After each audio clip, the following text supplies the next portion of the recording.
All right, so Tigerhite's getting on his soapbox because there is a lot to talk about for this show in many of ways. So let's talk about Raw. So Raw, this was the show right after the Raw after Mania. So obviously there was a drop in not only the viewership, but also the demo. Quite a bit, but obviously. So it was a 1.8 million viewers with a 2.26 million last week, and then it was 0.59 demo compared to a 0.76. But just keep in mind where we're coming off of. It makes sense, but they were still number one in the top 150. Rey Mysterio's segment was fine, a little stuck on developing this Backlash match. I really want them to incorporate Bad Bunny in more, but they still have a couple of weeks, so maybe he'll get more involved later. I just don't like the kind of timid direction of it, but the opener between Mysterio and Balor was actually a lot of fun. Trish Stratus was not good in the ring. I do not know what happened. She was very off. Botches, very many of them. She was kind of out of place in a few times. I'm not sure if Lita is actually hurt or not, but the attack would have been a little bit better if Trish Stratus didn't look like she slipped on a banana. Bobby Lashley and Bronson Reed was a fun match, and they're looking like they're doing a brawling thing between these two monsters, and this is exactly what they need to do with Bronson. Big time rivalry against a former WWE champion with a lot of emphasis on both guys. I'm all for it on that, and especially because Bronson Reed continues to put on good stuff. Cody Rhodes and Brock Lesnar is going to be a good match. The promo is short, sweet, and simple for Cody Rhodes to challenge Lesnar, but doesn't have to go crazy. The Usos and the Alpha Academy was a really, really fun tag team match. Win or lose, this is what the tag team division needs right now. Alpha Academy looking strong even though they lost. They gave this match plenty of time. People were really into it, and you just can't go wrong with an Usos match. The Io Sky, Mishin, and Piper Niven match was fine, but this was for a number one contendership for the Raw Women's Champion. Just very strange, and I think they're even doing this match on a regular taping, so it's very odd. But Damage Control's tease about breaking up is they're doing it slowly, but they're also bringing up Dakota Kai and Io Sky before the split, so that's going to bolster 3 new main eventers going into the split. And I'm all for it because WWE knows how to do this and do this right. And finally, Solo Sikoa and Kevin Owens was a fun match, but something has to give soon with this rivalry. I'm feeling like we're kind of spinning our wheels in the mud, and trust me, on SmackDown, you're going to get a lot more of that sort of skepticism on where this bloodline rivalry is going at this point. So, let's talk about NXT. NXT slightly down. I thought it was going to actually be worse than it was. 528,000 people watched it compared to 555 with a 0.13. Next to a 0.13, they actually kept the same demo numbers with fewer people watching. So I'm not sure if that's a good or a bad thing. It might look better numbers-wise. The segment for the beginning was fine, but I really wanted to see Braun Breaker's follow-up with Carmelo Hayes and Trick Williams. He attacked them. Why didn't they have any sort of interaction whatsoever? It was very strange. The NXT Women's Tag Team title match was a cookie cutter from Stand and Deliver, even down to the finish. So if you saw it there, you saw it here. Basically the same thing. It's a whatever sandwich for me.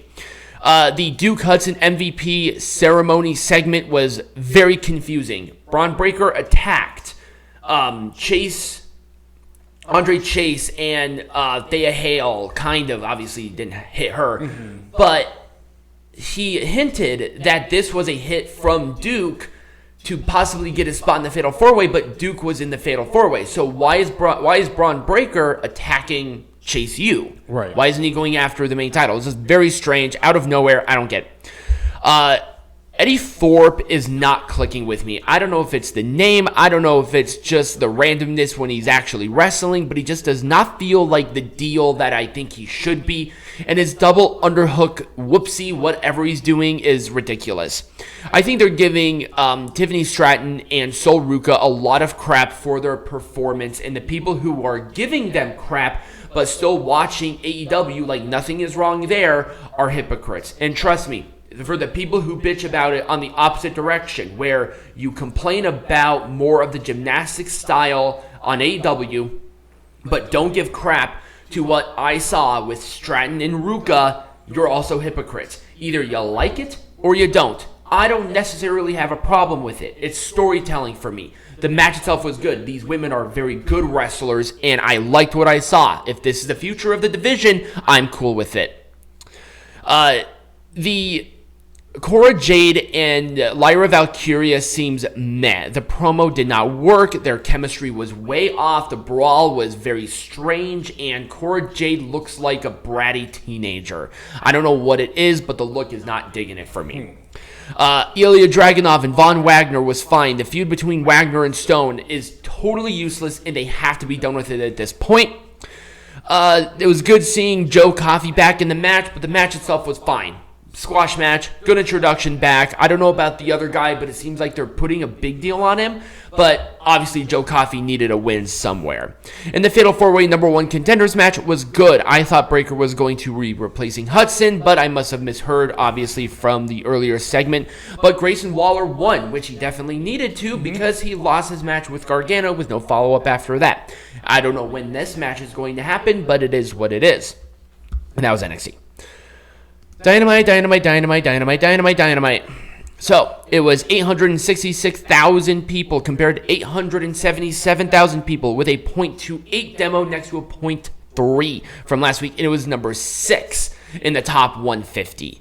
Darby Allin and Swerve Strickland had a fun opener, and Darby Allin continues to look good on his championship pursuits, but Swerve Strickland did not look bad in defeat.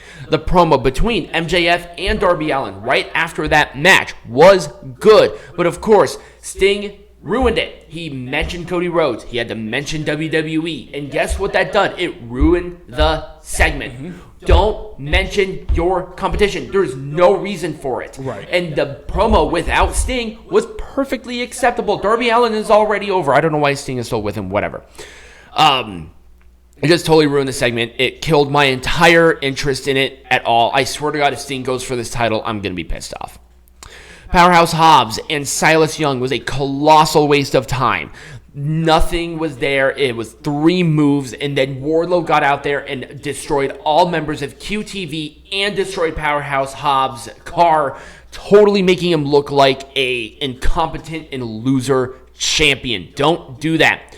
Orange Cassidy and Buddy Matthews was a fine match, but defending this title over and over and over again every single week is getting absurd. For the love of God, you don't have to have a championship match every single show. It's really not necessary. Brandon Cutler and Michael Nakazawa.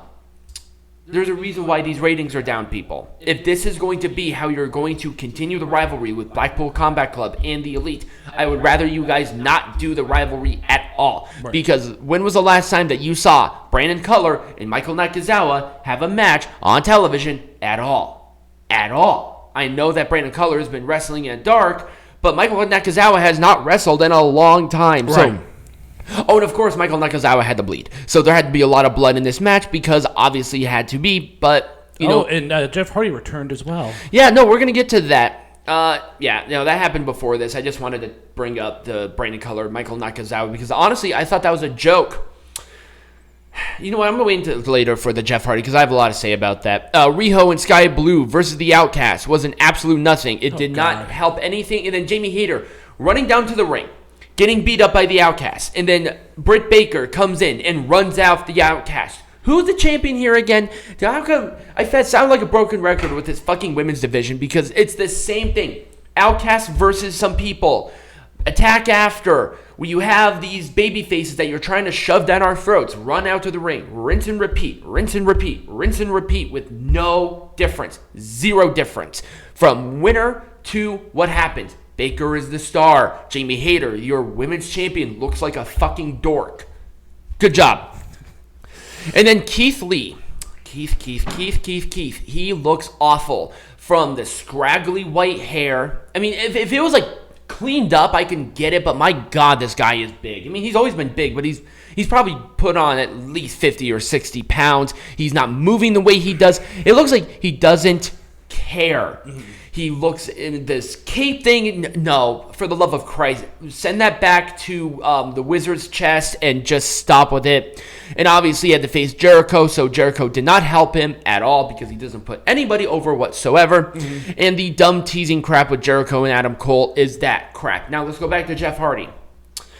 I said this on the TikTok, and I'm going to reiterate it, at least maybe not as emphasized as it was before, but Jeff, for the love of God, you and Matt need to retire. It's done. You are going to try to wrestle. I know I can already predict exactly what's going to happen for the next couple of weeks. Jeff is going to try to wrestle like it's 1999, and something's going to happen where he's going to be arrested again. And I'm not saying this because I'm a cynical asshole, because I am. But the track record speaks for itself. What does he have to do for you people to get a fucking clue? Right. And Matt Hardy is being an enabler. Right. Saying, oh my God, he's cleaned up. How many times have we heard that? How many times have we heard that over the last... Too many times. Too many times. How many opportunities are you going to give Jeff Hardy? Like, seriously, if it was once, I get it. Twice, okay, maybe this time. But after 4 or 5 times, come on. What else does he have to prove in this business anymore? He's already a legend with Matt, and Matt can barely move as it is. They're going to put this title on him, and he's going to do something where they're going to have to vacate it. Yep. They're going to do it. I swear to God, if they do that, the blood is not going to be on his hands. It's going to be in your hands for perpetuating him coming back. Like, seriously. God. Let's move on to Impact. Ugh. At least Impact was good. So, Impact. The rating was exactly the same as it was last week, 115,000.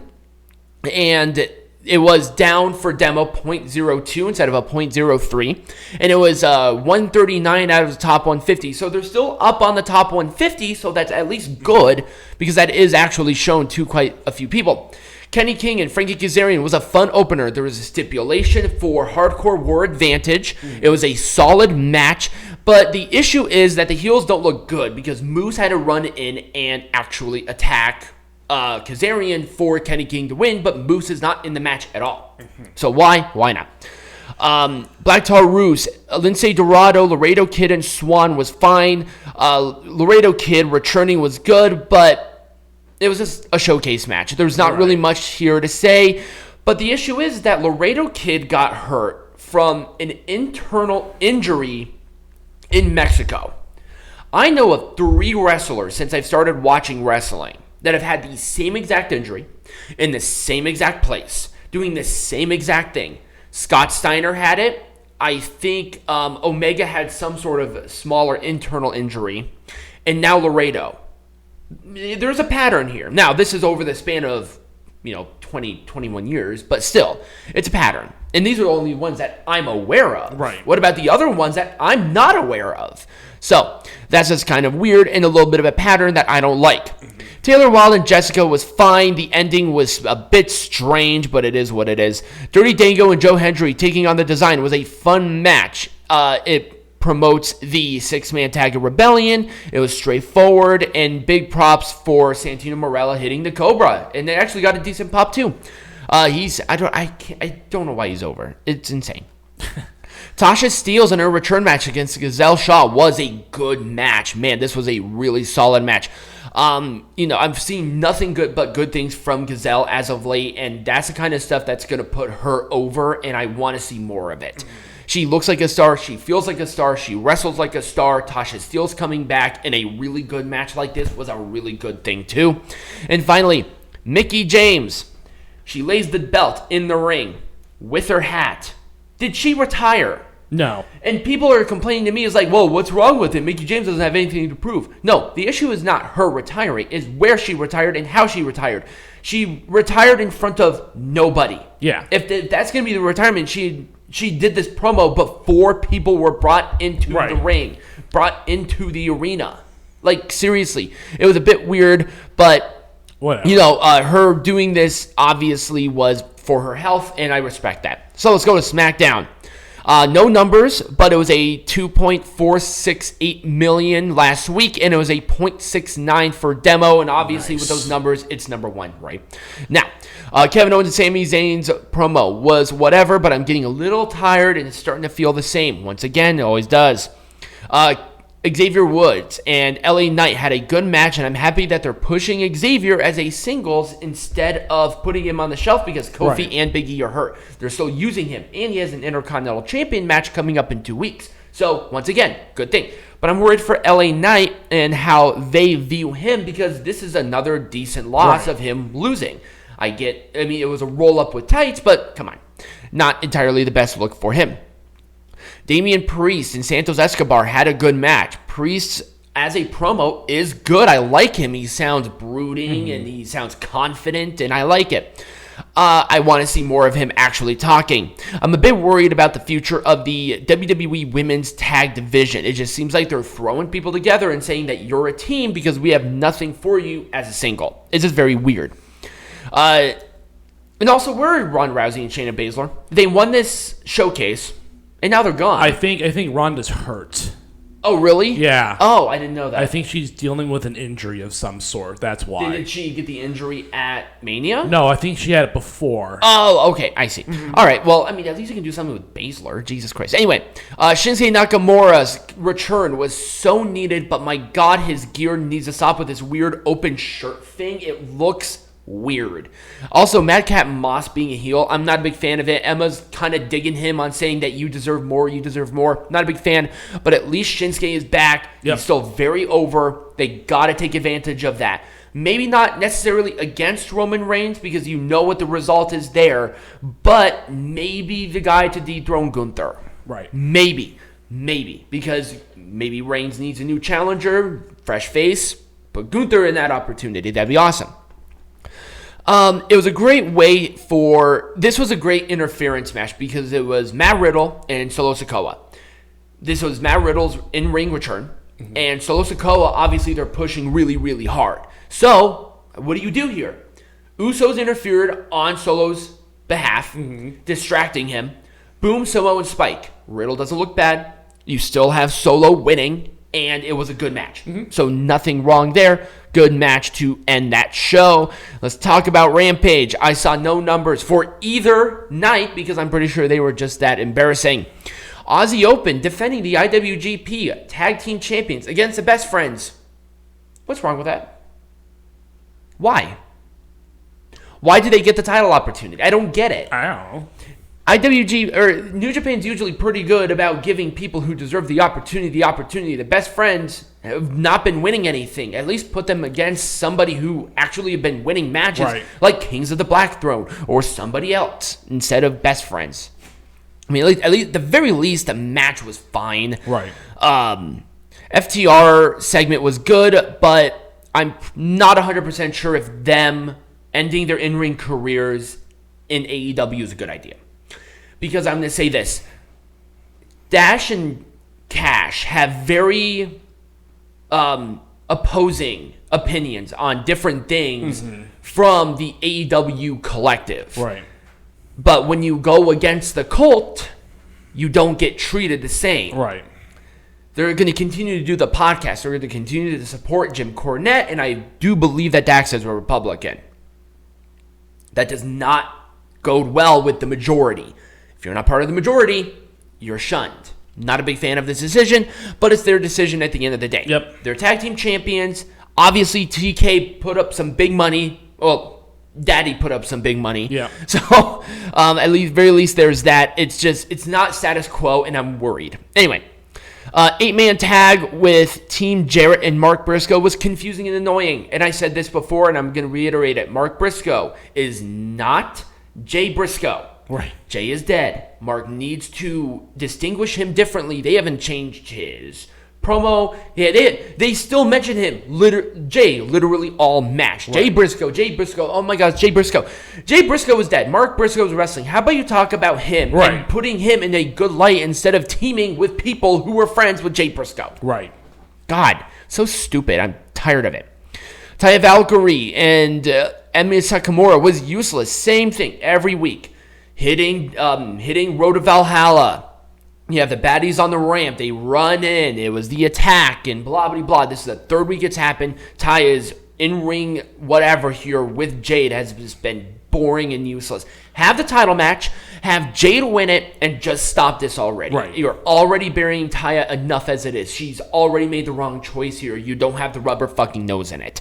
Anyway, Jericho Appreciation Society's rap was absolute crap. I said that on purpose. So, the rivalry is dead with the Acclaimed. Get over it. They already blew their load last week. You don't have to continue to do this because it's stupid. And finally, Jack Perry and Shawn Spears was a fun match. I'm happy to see Shawn Spears back. He might be able to bring in some people. He's still just as popular, and if he's booked right, you could have something with him.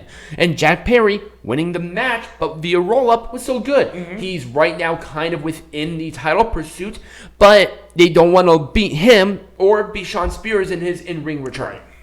It worked out for me. It was a fun match, good way to end out Rampage. So, when we come back, we're talking about Sakura Genesis. We're making that and Pro Wrestling Majestic again.